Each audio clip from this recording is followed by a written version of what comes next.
नमस्कार। Exam season शुरू हो गया है और 10th और 12th के बोर्ड के एग्ज़ाम भी, और इसके साथ ही शुरू हो गई है बच्चों की अग्नि परीक्षा। साल भर उन्होंने जो पढ़ा, जितना पढ़ा, जैसे पढ़ा, अब उसे अंकों के तराजू में तौला जाएगा और उसी के आधार पर उनकी योग्यता को परखा जाएगा। क्या वास्तव में अंक किसी बच्चे की असली काबिलियत को बता सकते हैं? समाज की तो यही सोच है कि जितने ज़्यादा अंक बच्चा लाएगा वो उतना ही ज़्यादा बुद्धिमान और योग्य कहलाएगा। माँ बाप भी यही चाहते हैं कि उनके बच्चे अच्छे प्रतिशत से पास हो जाएं, 95-98% लाए, जिससे कि समाज और जान पहचान में के लोगों में उनकी जो इज्जत है वो बढ़ जाए। यही कारण है कि बच्चों की चिंता का विषय यही होता है कि उनका रिज़ल्ट अगर ख़राब आ जाए तो उनके माँ बाप को बहुत दुख होगा, क्योंकि कहीं ना कहीं वो ये सोचते हैं कि उनका रिज़ल्ट सोसाइटी में उनके पेरेंट्स की रिस्पेक्ट को घटाता और बढ़ाता है। बहुत बड़ा स्ट्रेस, बहुत बड़ा दबाव बच्चे के मस्तिष्क में पड़ता है जब माँ बाप उससे यह उम्मीद लगाते हैं कि उसे 95 या 98% लाकर पास होना है, उसे 12th में मेरिट में आना है, उसे डॉक्टर बनना है, उसे चार्टर्ड अकाउंटेंट बनना है।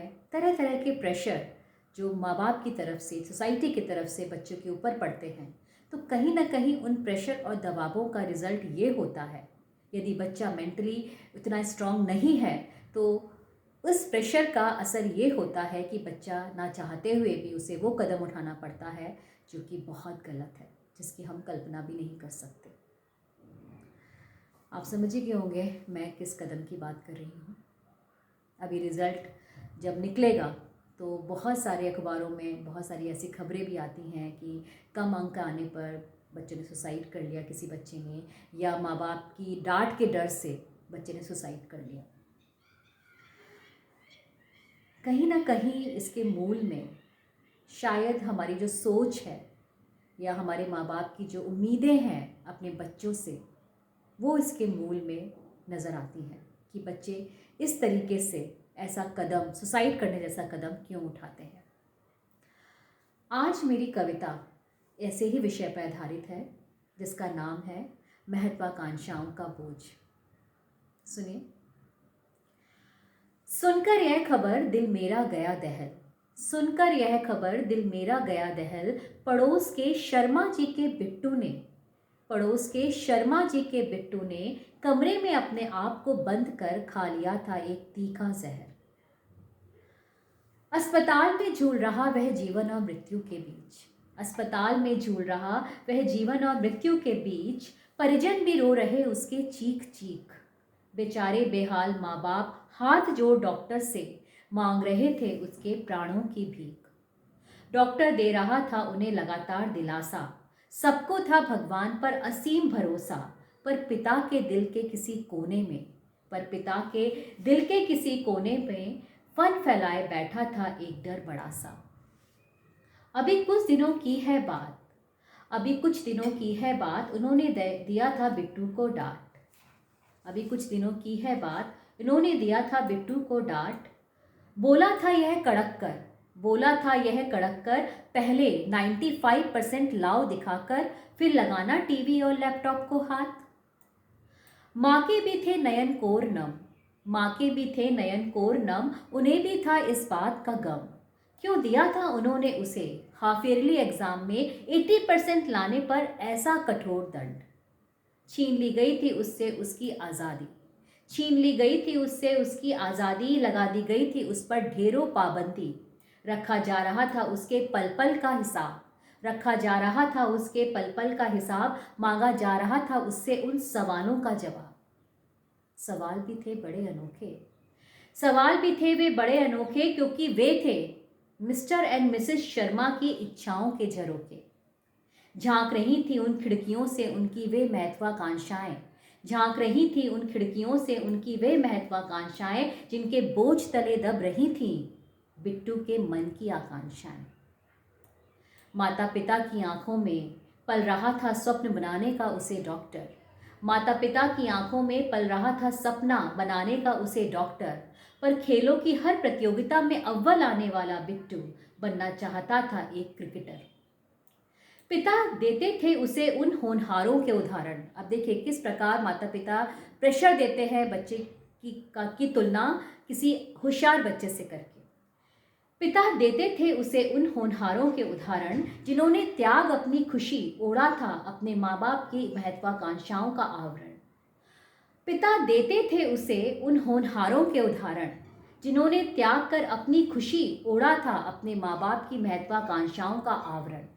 बार बार उसे वही सपना याद दिलाया जाता था, बार बार उसे वही सपना याद दिलाया जाता था। ग्रेडों के तराजू में, अंकों के तराजू में उसकी काबिलियत को तौला जाता था।